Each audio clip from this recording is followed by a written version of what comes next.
ಅವನೊಬ್ಬ ಖತರ್ನಾಕ್ ಆಸಾಮಿ. ಶಾದಿ.ಕಾಮ್ನಲ್ಲಿ ವರ ಅನ್ವೇಷಣೆ ಮಾಡೋರನ್ನೇ ಟಾರ್ಗೆಟ್ ಮಾಡ್ತಾ ಇದ್ದ. ವಧುವಿನ ಕುಟುಂಬದ ಪರಿಚಯಿಸಿಕೊಂಡು ಲಕ್ಷಾಂತರ ಹಣ ಪೀಕಿ ಎಸ್ಕೇಪ್ ಆಗಿದ್ದ. ಐನಾತಿ ಮಗನಿಗೆ ಅಮ್ಮನು ಸಾಥ್ ನೀಡಿದ್ದು 2-3 ತಿಂಗಳ ಬಳಿಕ ಪೊಲೀಸರಿಗೆ ಈಗ ಲಾಕ್ ಹಾಕಿದ್ದಾರೆ. ಈ ಕುರಿತ ಡೀಟೇಲ್ಸ್ ಇಲ್ಲಿದೆ ನೋಡಿ.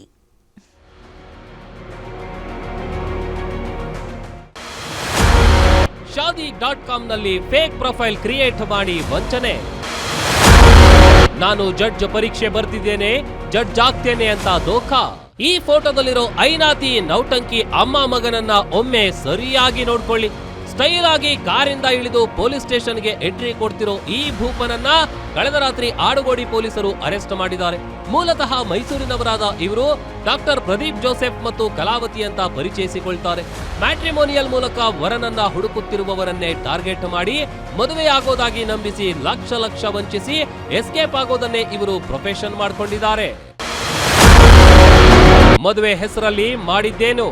ಪ್ರದೀಪ್ ಸುಲೋಮನ್ ಹೆಸರಲ್ಲಿ ಫೇಕ್ ಪ್ರೊಫೈಲ್ ಅಪ್ಲೋಡ್ ಮಾಡಿದ. ನಾನು ವಕೀಲ, ಜಡ್ಜ್ ಪರೀಕ್ಷೆ ಬರ್ತಿದ್ದೇನೆ, ಜಡ್ಜ್ ಆಗ್ತೀನಿ ಎಂದು ವಂಚಿಸಿದ್ದಾನೆ. ಪ್ರೊಫೈಲ್ ನೋಡಿ ಬೆಂಗಳೂರಿನ ಉದ್ಯಮಿ ಕುಟುಂಬ ಸಂಪರ್ಕಿಸಿದ್ದು ಉದ್ಯಮಿ ಪುತ್ರಿಗೆ ಪ್ರದೀಪ್ ಜೊತೆ ಮದುವೆ ಫಿಕ್ಸ್ ಆಗಿತ್ತು. 3 ಎಕರೆ ಜಮೀನು, ಐಷಾರಾಮಿ ಮನೆ ಇದೆ ಅಂತ ಆರೋಪಿ ನಂಬಿಸಿದ್ದ. ಸ್ವಂತ ಮನೆ, ಫಾರ್ಚುನರ್ ಕಾರು, ಚಿನ್ನಕ್ಕೆ ಬೇಡಿಕೆ ಇಟ್ಟಿದ್ದ. ಕಳೆದ ಫೆಬ್ರವರಿ 8ರಂದು ಅದ್ದೂರಿಯಾಗಿ ನಿಶ್ಚಿತಾರ್ಥ ಮಾಡಿಕೊಡಲಾಗಿದ್ದು ರಿಸೆಪ್ಷನ್ ಹಾಲ್ ಬುಕ್ಕಿಂಗ್ಗೆ 5 ಲಕ್ಷ, ಅಡುಗೆ ವ್ಯವಸ್ಥೆಗೆ 8 ಲಕ್ಷ ಖರ್ಚು ಮಾಡಿದ್ದಾರೆ. ಡೆಕೋರೇಷನ್ಗೆ 12.5 ಲಕ್ಷ, ಮದುವೆ ಆಮಂತ್ರಣ ಪತ್ರಿಕೆಗೆ 4 ಲಕ್ಷ, ಪ್ರೀ ವೆಡ್ಡಿಂಗ್ ಶೂಟ್ಗೆ 1 ಲಕ್ಷ, ವಧುವರರ ಬಟ್ಟೆಗೆ 5.71 ಲಕ್ಷ ಖರ್ಚಾಗಿದೆ. ಎಂಗೇಜ್ಮೆಂಟ್ ರಿಂಗ್ಗೆ 3 ಲಕ್ಷ, ಮದುವೆಗೂ ಮುನ್ನ ಪ್ರದೀಪ್ಗೆ 20 ಲಕ್ಷ. ಒಟ್ಟಾರೆ ಮಗಳ ಮದುವೆಗೆ 60 ಲಕ್ಷಕ್ಕೂ ಅಧಿಕ ಖರ್ಚನ್ನ ಉದ್ಯಮಿ ಮಾಡಿದ್ದಾರೆ.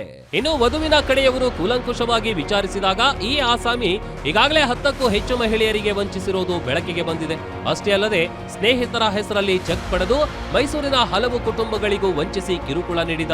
ಕಳೆದ 3 ತಿಂಗಳಿಂದ ಪೊಲೀಸರಿಗೆ ಚಳ್ಳೆ ಹಣ್ಣು ತಿನ್ನಿಸಿ ತಲೆಮರೆಸಿಕೊಂಡಿದ್ದ ಈ ಐನಾತಿ ತಾಯಿ ಮಗನನ್ನ ಕೊನೆಗೂ ಕೇರಳದ ವಯನಾಡಿನಲ್ಲಿ ಆಡುಗೋಡಿ ಪೊಲೀಸರು ಮುತ್ತಿಗೆ ಹಾಕಿ ಲಾಕ್ ಮಾಡಿದ್ದಾರೆ.